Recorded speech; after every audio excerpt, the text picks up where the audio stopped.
3 من غير فاول ممكن تقطع الكوره. يرجع تاني عند اللاعب انجويرا في الطرف الشمال. ماما بالدي يعدي من وسط 2 خطيره وهدف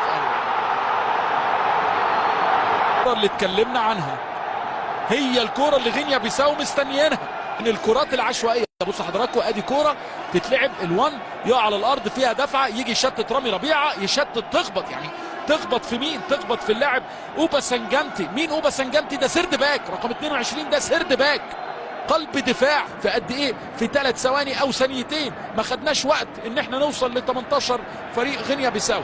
لما نعوز نضغط بنضغط، لما بنعوز نقطع الكوره بنقطع، لما بنعوز نسجل تريزيجيه بيسدد ولكن تتلعب عند محمد صلاح ترجع لزيزو بقى 2 على 1. لو رجعت لصلاح مره ثانيه على شماله يلا صلاح يلا صلاح يلعبها لامام يا ولد يا ولد. امام عاشور حارس مانويل بالدي وكان امام عاشور بالقدم اليسرى هيسجل هدف التعادل على الارض. مش ممكن تلعب الكره القطريه عند زيزو. استلام هنا من احمد سيد زيزو ممكن الاسيست بعرضيه وادي العرضيه صلاح مش ممكن.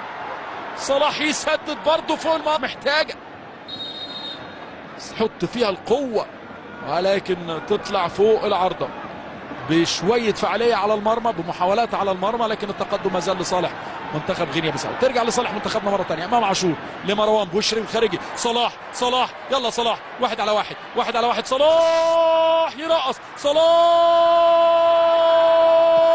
يا ولد يا ولد. محمد صلاح يعملها صلاح يسجل هدف التعادل يا ولد يا ولد يا ولد.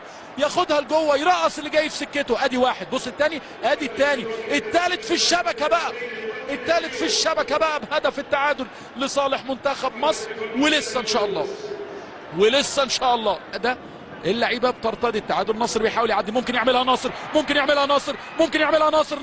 ناصر يعمل الباص لصلاح لا لا لا لا لا لا لا لا لا لا. احنا ما رضيناش بالتعادل اللي رائع هنا. الشده ما يقعش ناصر ماهر يصلحها لصلاح كان